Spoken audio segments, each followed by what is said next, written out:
Yo,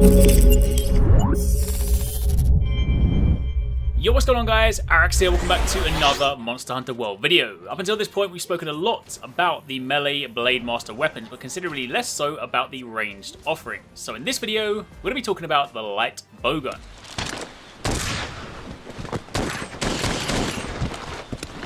As always, if you guys have missed any of the other videos I've been uploading, then you can find the complete Monster Hunter World playlist linked in the description box down below, and while you're there, if you want a chance to win a PS4 Pro, then I'm also running a giveaway which is conveniently linked down below as well. So for those of you guys looking for a PS4 to play Monster Hunter next year, then this is your chance to win. Of course, if you do enjoy this video, then a like would be super appreciated, and be sure to comment down below and let me know what you guys think, and if you have any questions.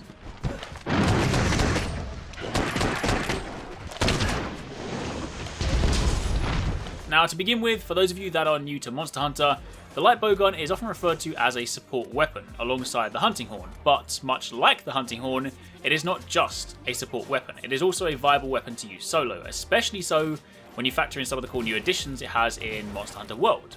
Both light and heavy bowguns are very similar in the way that they control, and there's not a great deal to go over.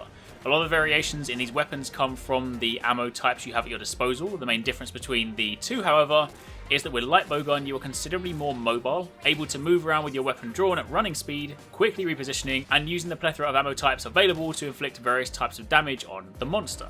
Where heavy bowguns are capable of dishing out much more firepower, light bowguns excel at what is typically known as status gunning, making use of various types of shots to dish out both elemental and status damage on the monster, hence why it often gets referred to as a support weapon. But regardless of where you place it, it is really fun to use, and thanks to the way that bowguns now move and handle in Monster Hunter World, paired with the fact that you don't need gunner armor to use them, then if you've ever been on the fence when it comes to trying range weapons, now is without a doubt the best time to start.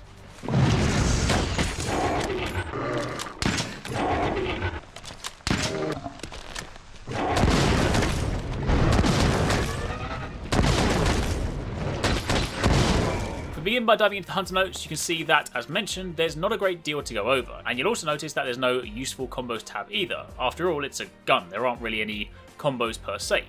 It's also worth calling out that you can change the button configurations for bowguns and bows in the options menu. If you prefer a more traditional setup whereby your shoot button is on triangle or circle, similar to that of your Blade Master weapons, then you can. In previous Monster Hunter games, this is something I've always swapped to, but in Monster Hunter World, this new button setup actually feels surprisingly natural. See, one of the main changes with bowguns is your ability to move and shoot. Still within the parameters of the weapon, so light bowgun is quick and nimble, meanwhile heavy bowgun is slower. But whereas in previous games you move around until the moment you take your shot, now you're able to run and gun, essentially. It actually feels somewhat reminiscent of, say, a third-person shooter. And I mean that in a good way. The feeling when you're controlling it is somewhat comparable to, say, either ripping a mounted turret off in Halo and then kind of going out to third person and walking with it, or perhaps something more like, say, Lost Planet, running and gunning. The feeling of the weapon is still very much there, but this newfound freedom makes it so much more fluid. And I think for that reason, anyone that has previously shied away from bowguns will be pleasantly surprised at how easy and fun they are now to pick up.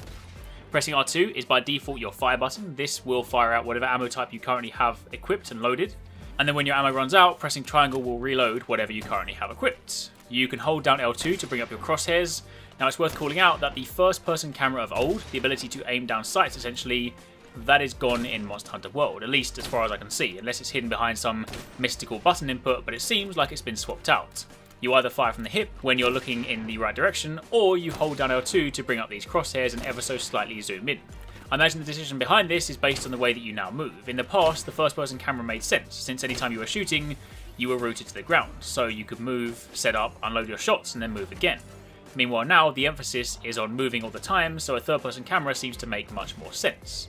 I personally don't mind this at all. I think it actually feels really natural and doesn't really impede any of your gunning abilities. But then again, I've also never been a kind of gunner main, so I'll be interested to hear what you gunners out there think. Hopefully the gameplay does a good job of showing how fluid it can be.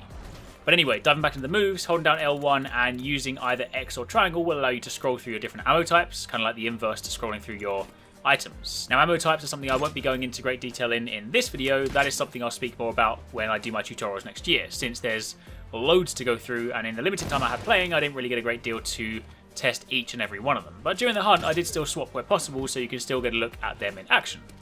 Pressing triangle and circle together will perform a small melee attack. This can be used to dish out KO damage if done to a monster's head, but in truth you won't use this a great deal.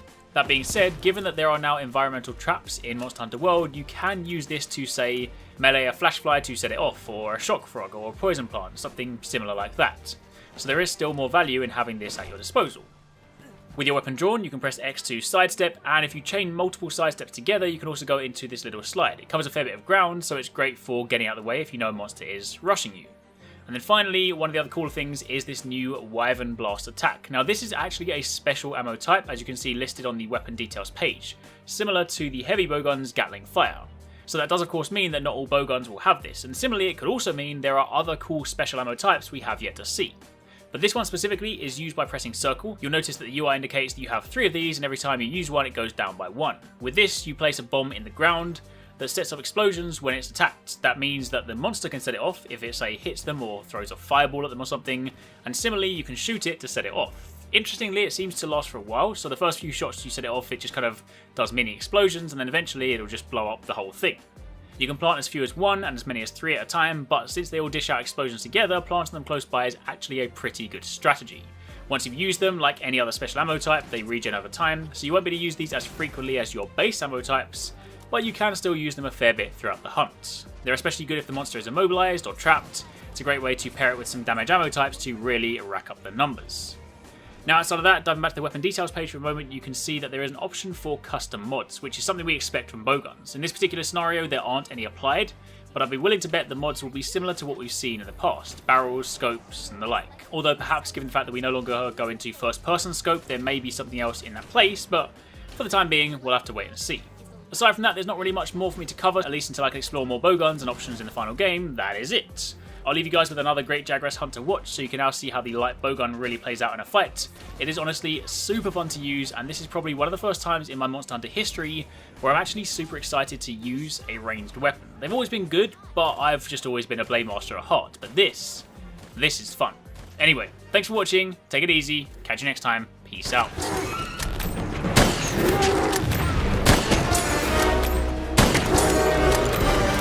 The monster's been immobilized. Now's your chance.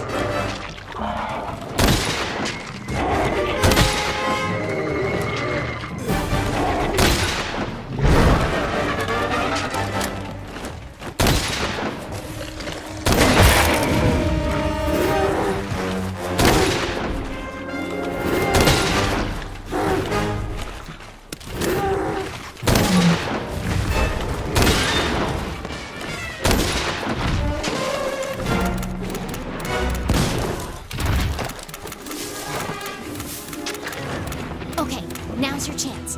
Hurry up before you get noticed. While using the ghillie mantle, you'll be hidden from a monster's sight. Dodge their attacks. You don't want to take hits like that head on.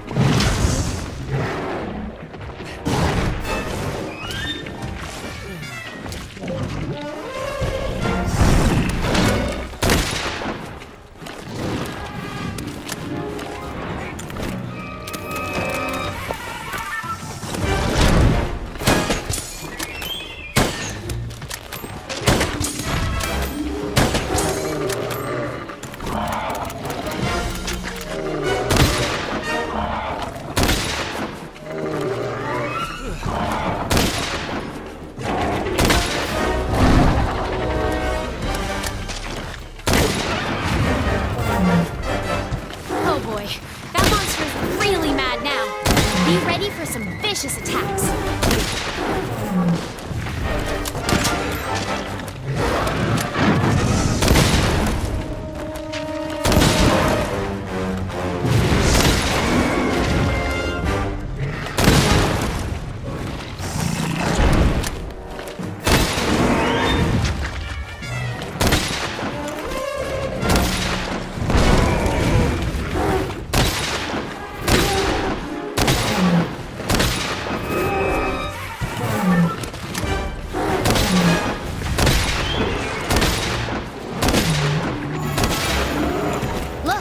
The monster's almost done for it. Chances are it'll retreat to its nest to recuperate.